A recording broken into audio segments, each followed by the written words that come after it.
ओम शांति।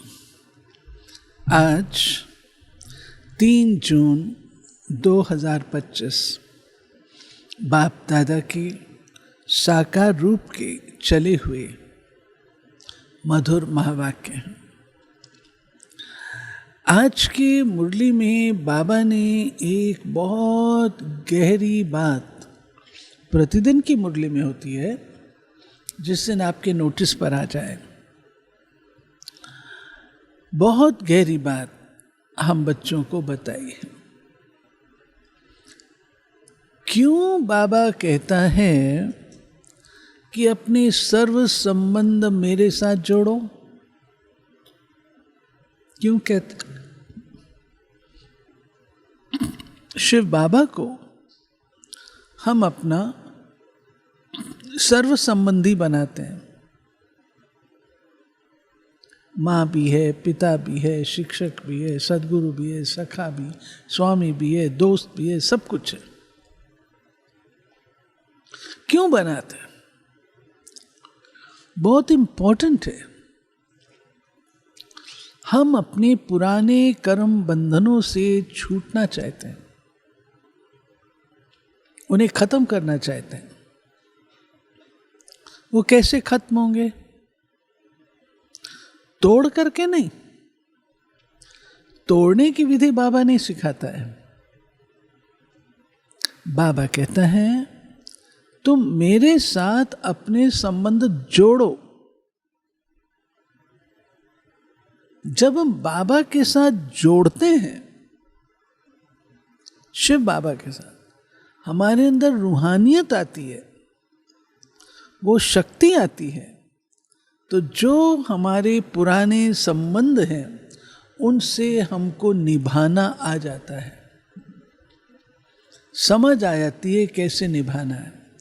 छोड़ना और तोड़ना नहीं सिखाया बाबा ने कि अब तो मैं शिव बाबा की बन गई, उनके साथ सारे संबंध है, आपसे क्या मतलब ना। ये भगवान की पढ़ाई नहीं है। बाबा सिखाता है मेरे साथ जोड़ो तो वो समझ आए कि उनके साथ कैसे चलना है, ताकि आपके नए कार्मिक अकाउंट न बने। अभी तो कार्मिक अकाउंट बन जाते हैं ना, वो ना बने। तो सुनते हैं बाबा के आज के मधुर महावाक्य। बाबा की एक दूसरी विशेषता मैं साथ साथ सुनाऊंगी, जिस समय वो बात आएगी सुनाऊंगी। बाबा हर कमी को असेट में बदल देता है। कैसे? सुने। मीठे बच्चे, अब तुम नए संबंध में जा रहे हो,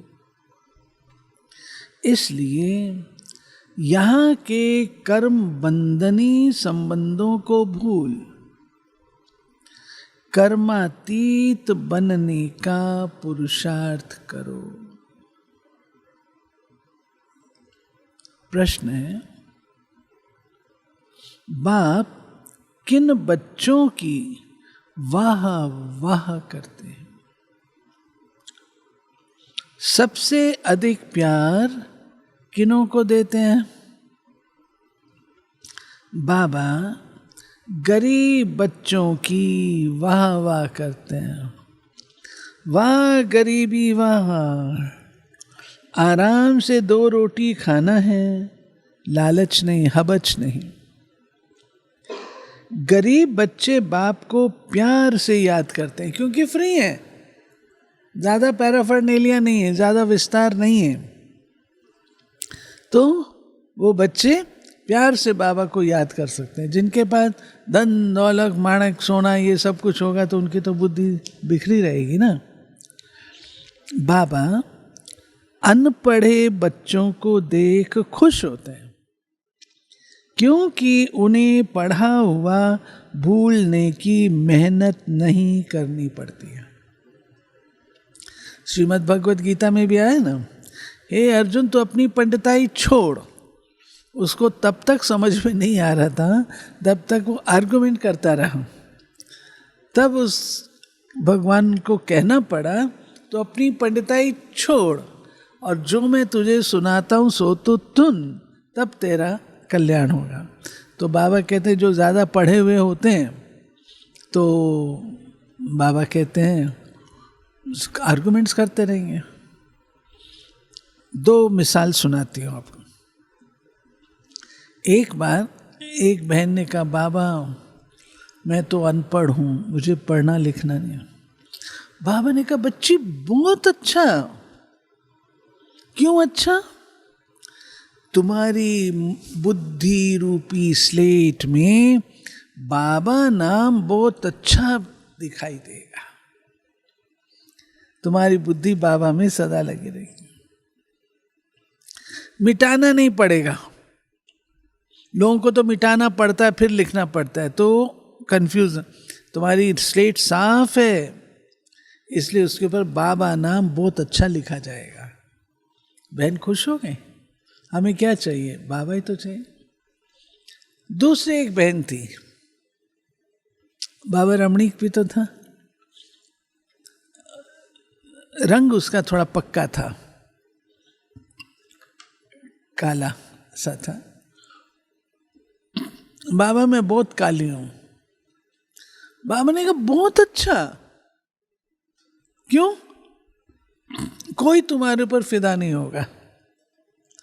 तो अच्छी होगी ना, सब बात बाबा जो है पॉजिटिव करके सुना देता है। सुनो, ओम शांति। अब बाप को बच्चों के प्रति रोज रोज बोलने की दरकार नहीं रहती कि अपने को आत्मा समझो। आत्म अभिमानी भव अथवा देही अभिमानी भव। अक्षर है तो वही ना। बाप कहते हैं अपने को आत्मा समझो। आत्मा में ही 84 जन्मों का पाठ भरा हुआ है। एक शरीर लिया, पाठ बजाया, फिर शरीर खलास हो जाता है। आत्मा तो अविनाशी है।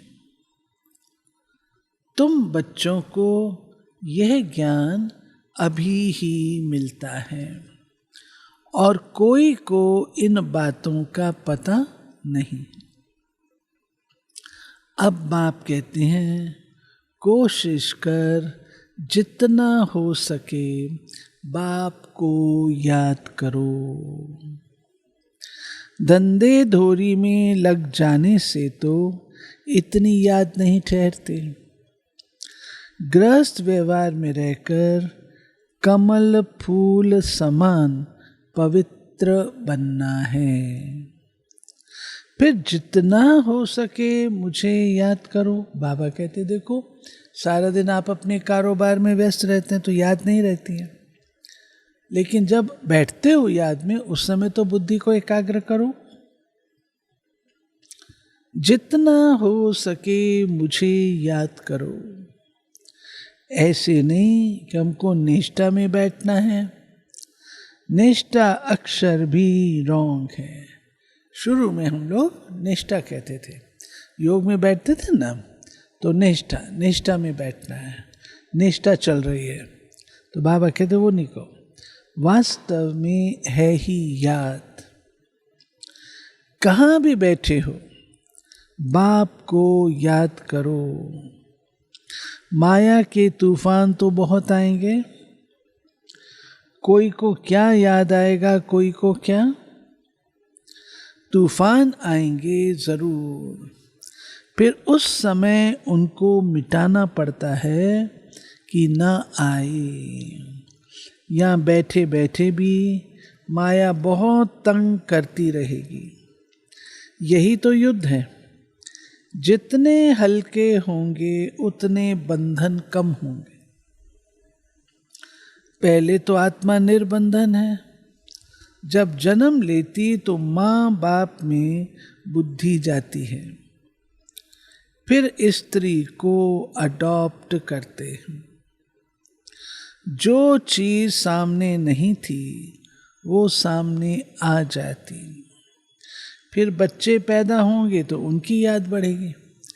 हमारा एक चित्र था, हाँ, कैसे याद चेंज करने के तो हम अभ्यासी हैं। पहले बच्चा पैदा होता है, माँ बाप से संबंध होता है, बड़ा होता है स्कूल जाता है, टीचर से होता है, और बड़ा होता है तो अपने जॉब से होता है, और बड़ा होता है तो अपना परिवार से होता है। ये तो हम याद को चेंज करने के अभ्यासी हैं। तभी बुल्ले शाह ने क्या कहा, बुल्ले शाह रबदा की पाना ऐथों पुटना उत्थे लाना। परमात्मा को याद करना क्या मुश्किल है, ध्यान इधर से हटा के उधर लगाना। तो बाबा कहते हैं पहले तो आत्मा निर्बंधन है। जब जन्म लेती तो माँ बाप में बुद्धि जाती है, फिर स्त्री को अडॉप्ट करते हैं। जो चीज़ सामने नहीं थी वो सामने आ जाती। फिर बच्चे पैदा होंगे, उनकी याद बढ़ेगी। अब तुम सबको ये भूल जाना है, एक बाप को ही याद करना है। इसलिए बाप की महिमा है। तुम्हारा माता पिता आदि सब कुछ वही है, उनको ही याद करो। वो तुमको भविष्य के लिए सब कुछ नया देते हैं, नए संबंध में ले आते हैं। संबंध तो वहाँ भी होगा ना, ऐसे तो नहीं कोई प्रलय हो जाती है। तुम एक शरीर छोड़ फिर दूसरा लेते हो। जो बहुत अच्छे अच्छे हैं वो जरूर ऊंच कुल में जन्म लेंगे। तुम पढ़ते ही हो भविष्य 21 जन्म के लिए। पढ़ाई पूरी हुई और प्रारब्ध शुरू होगी। स्कूल में पढ़कर ट्रांसफर होते हैं, तुम भी ट्रांसफर होने वाले हो। कहाँ ट्रांसफर होने वाले हो? शांति धाम, सुख धाम। इस छी दुनिया से छूट जाएंगे। इसका नाम ही है नरक। सत्य को कहा जाता है स्वर्ग। यहाँ मनुष्य कितने घोर अंधियारे में है। ये पुरानी दुनिया तो विनाश हो जानी है। जो कर्मातीत अवस्था वाले होंगे वो कोई धर्म राजपुरी में सजाएं थोड़ी भोगेंगे। जो कर्मातीत हो जाएंगे, संपूर्ण हो जाएंगे, उनको सजाएं नहीं मिलती। वो धर्मराज को सलाम करके निकल जाते हैं। स्वर्ग में तो सजा होगी नहीं, वहाँ गर्भ भी महल रहता है। कोई दुख की बात नहीं। यहाँ तो गर्भ जेल है, जो सजाएं खाते रहते हैं। तुम कितना बार स्वर्गवासी बनते हो, ये याद करो तो भी सारा चक्र याद रहे। एक ही बात लाखों रुपए की है।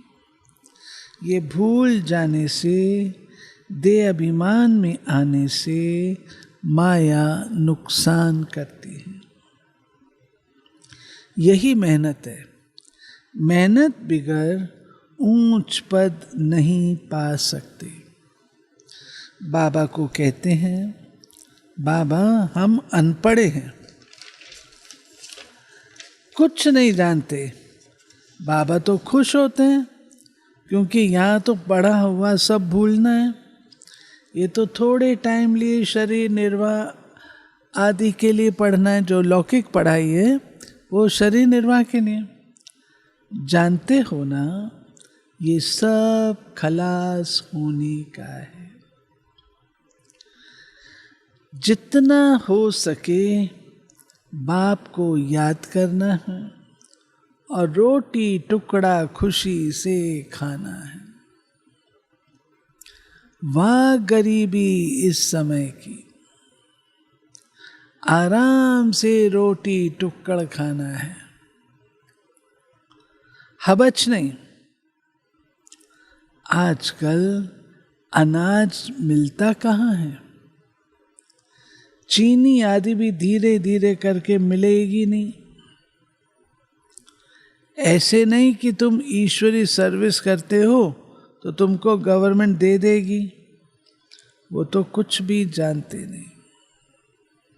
हाँ, बच्चों को कहा जाता है गवर्नमेंट को समझाओ, हम सब मिलकर माँ बाप के पास जाते हैं।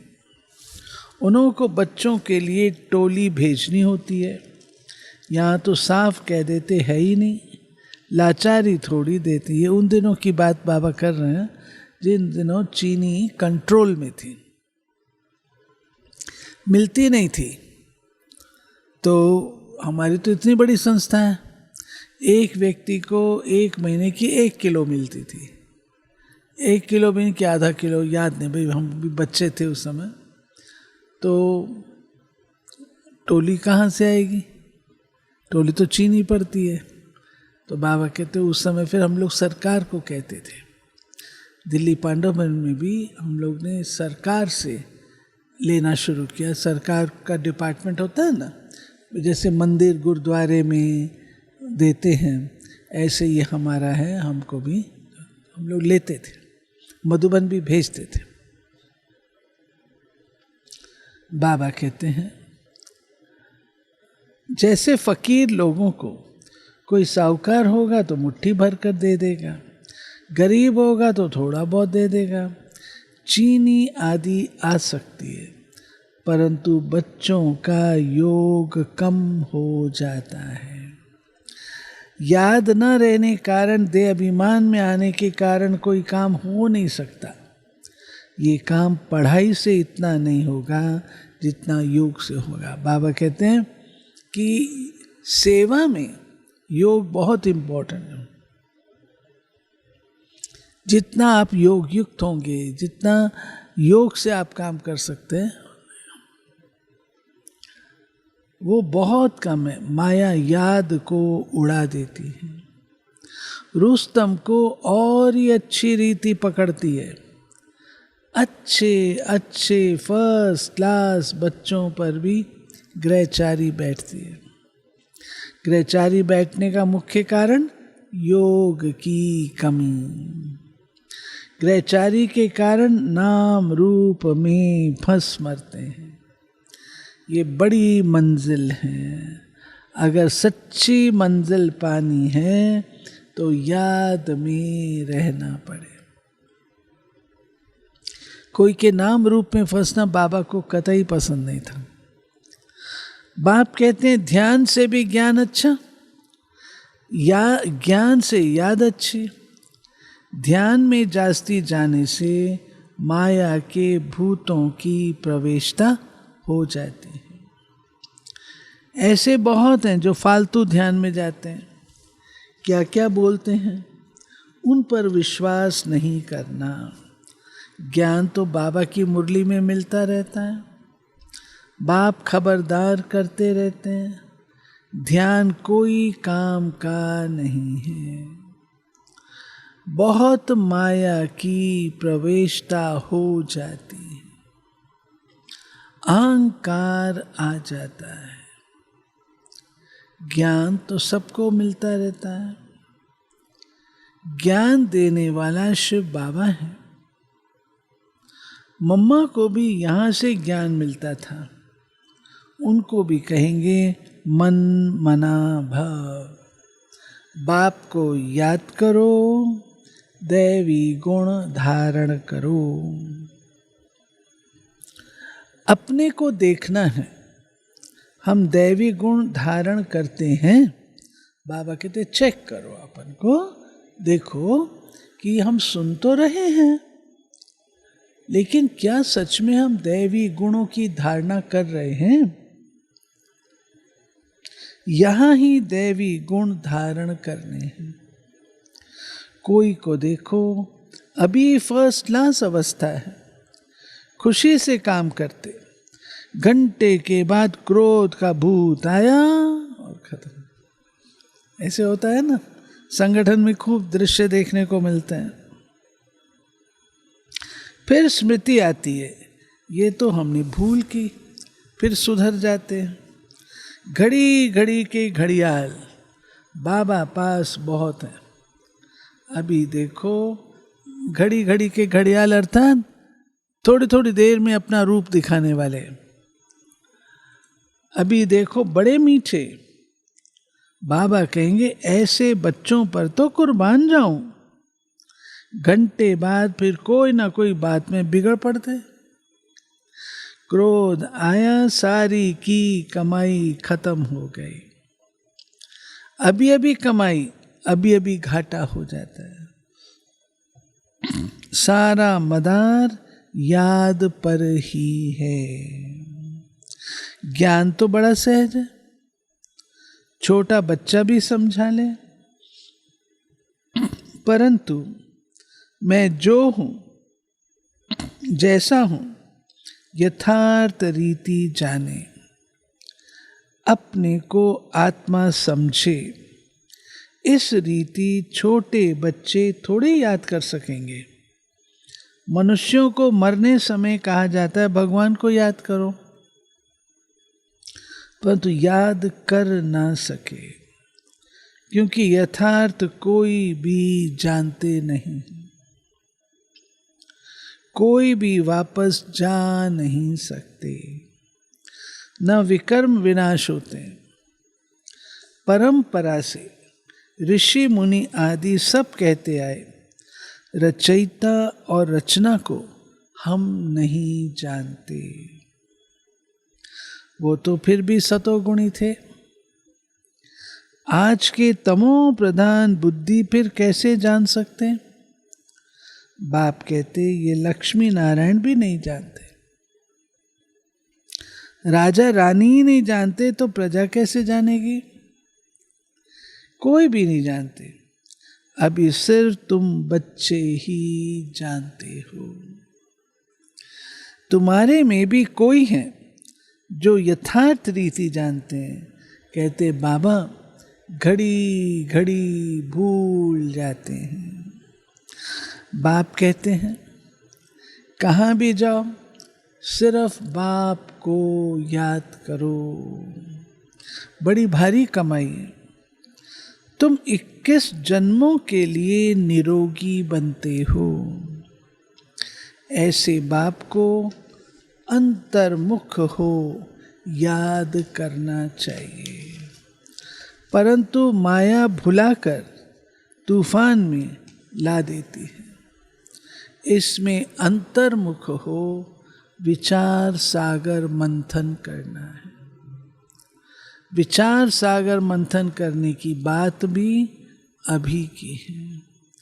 ये है पुरुषोत्तम बनने का संगम युग। ये भी वंडर है। तुम बच्चों ने देखा है, एक ही घर में तुम कहते हो हम संगम युगी हैं और हाफ पार्टनर व बच्चा आदि कलयुगी है। परिवार होता है ना, तो परिवार में कोई तो संगम युगी ब्राह्मण बन जाते हैं और कोई जो है वो दूसरे प्रकार के ही रहते हैं। कितना फर्क है। बड़ी महीन बात बाप समझाते हैं। घर में रहते हुए भी बुद्धि में है हम फूल बनने के लिए पुरुषार्थ कर रहे हैं। ये हैं अनुभव की बातें। प्रैक्टिकल में मेहनत करनी है। याद की ही मेहनत है। एक ही घर में एक हंस तो दूसरा बगुला। फिर कोई बड़े फर्स्ट क्लास होते हैं, कभी विकार का ख्याल भी नहीं आता, साथ में रहते पवित्र रहते हैं, हिम्मत दिखाते हैं उन्हें कितना ऊंच पद मिलेगा। ऐसे भी बच्चे हैं, कई तो देखो विकार के लिए कितना मारते झगड़ा करते हैं। अवस्था वो होनी चाहिए जो संकल्प में भी कभी अपवित्र बनने का ख्याल ना आवे।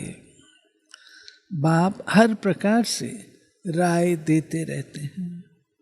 तुम जानते हो, श्री श्री की मत से हम श्री लक्ष्मी श्री नारायण बनते हैं। श्री माना ही श्रेष्ठ, सत्युग में है नंबर 1 श्रेष्ठ। त्रेता में 2 डिग्री कम हो जाती है। ये ज्ञान तुम बच्चों को अभी मिलता है। वहां पे श्री श्री, फिर केवल श्री। इस ईश्वरीय सभा का कायदा है। सुनो कायदा, क्या कायदा है? मुरली क्लास में कौन आ सकते हैं?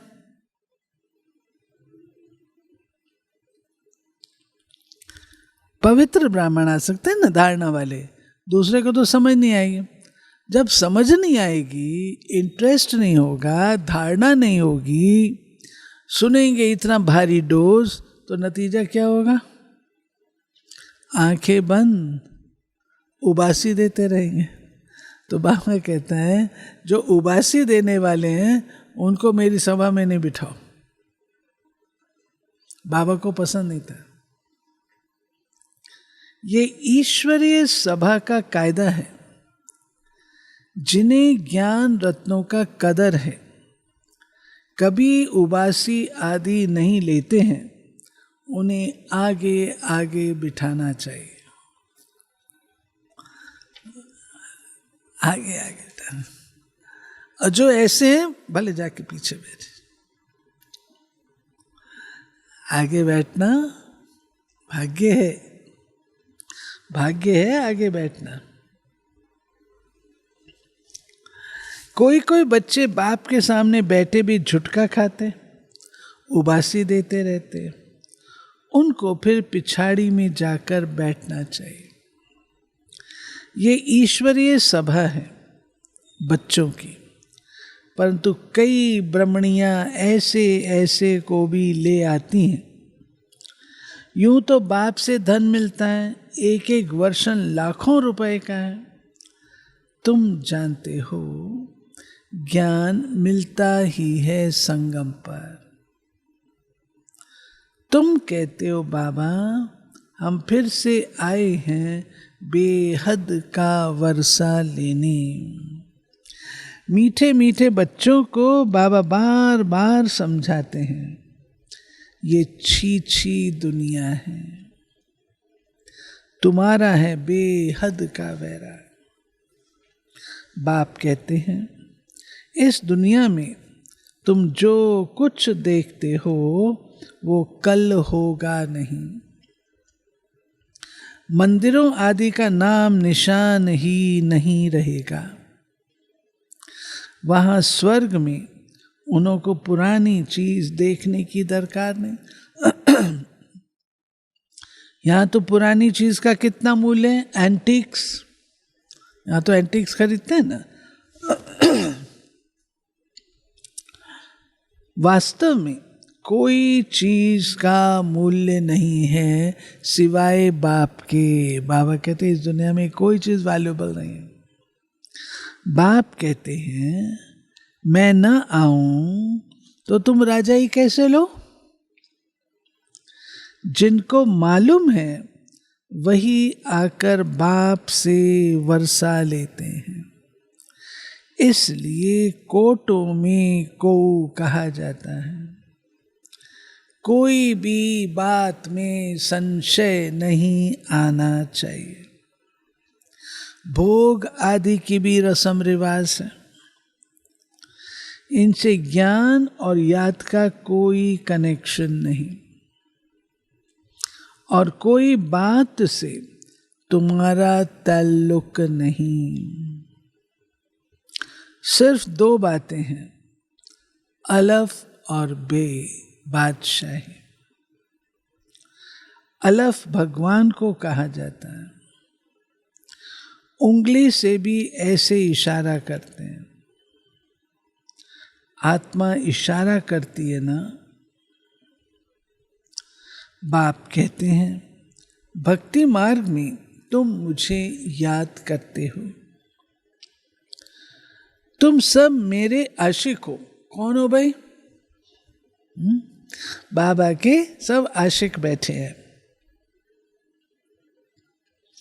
ये भी जानते हो बाबा कल्प कल्प आकर सब मनुष्य मात्र को दुख से छुड़ाए शांति और सुख देते हैं।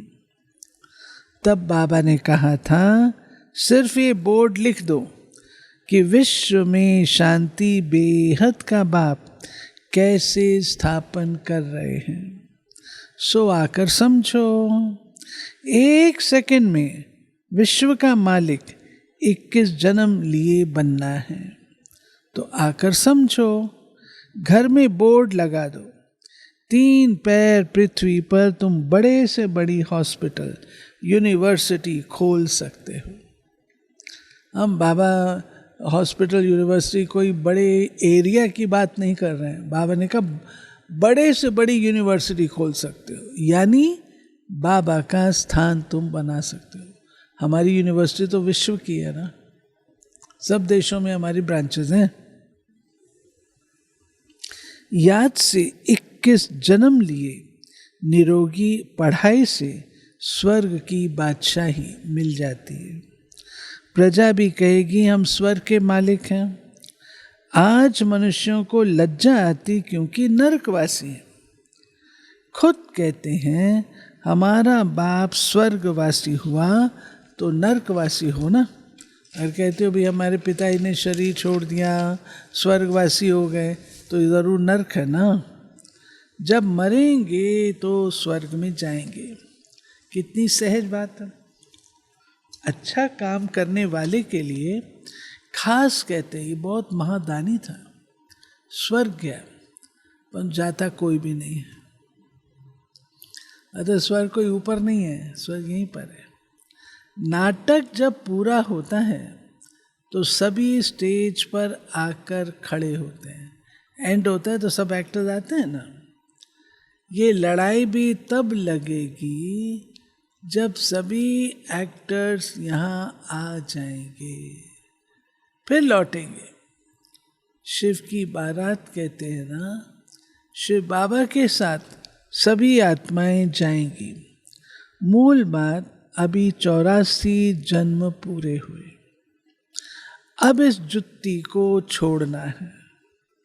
जैसे सर्प पुरानी खाल छोड़ नई लेते हैं, तुम नई खाल सतयुग में लेंगे। श्री कृष्ण कितना खूबसूरत है, कितनी उसमें कशिश है। फर्स्ट क्लास शरीर है, ऐसे हम लेंगे। कहते हैं ना हम तो नारायण बनेंगे, ये तो सड़ी हुई छीछी खल है, ये हम छोड़ कर जाएंगे नई दुनिया में। ये याद करते खुशी क्यों नहीं होती? जब कहते हो अब नर से नारायण बनते हैं। इस सत्य नारायण की कथा को अच्छी रीति समझो। जो कहते हो वो करके दिखाओ। कहनी करनी एक चाहिए। बाबा कहते हैं जो कहते हो वो करके भी दिखाओ। कहना और करना समान चाहिए। धंधा आदि भले करो, बाप कहते हैं हाथों से काम करो, दिल बाप की याद में रहे। जितनी जितनी धारणा करेंगे उतना तुम्हारे पास नॉलेज की वैल्यू होती जाएगी। नॉलेज की धारणा से तुम कितना धनवान बनते हो, ये है रूहानी नॉलेज। तुम आत्मा हो, आत्मा ही शरीर से बोलती है, आत्मा ही ज्ञान देती है, आत्मा ही धारण करती है। अच्छा मीठे मीठे सिक्की लधे बच्चों प्रति मात पिता बाप दादा का याद प्यार और गुड मॉर्निंग। रूहानी बाप की रूहानी बच्चों को नमस्ते। हम रूहानी बच्चों की रूहानी बाप को नमस्ते। बाबा ने ये जो कहा ना, तुम्हारी ज्ञान की वैल्यू होती जाएगी। तो ज्ञान की वैल्यू कैसे होगी? जब धारणा करेंगे। जब धारणा करेंगे तब लोग कहेंगे अरे इन्होंने ये धारण किया, ये ज्ञान कहाँ से लिया? धारणा के लिए इस पुरानी दुनिया की पुरानी चीज़ों को देखते हुए भी नहीं देखना है।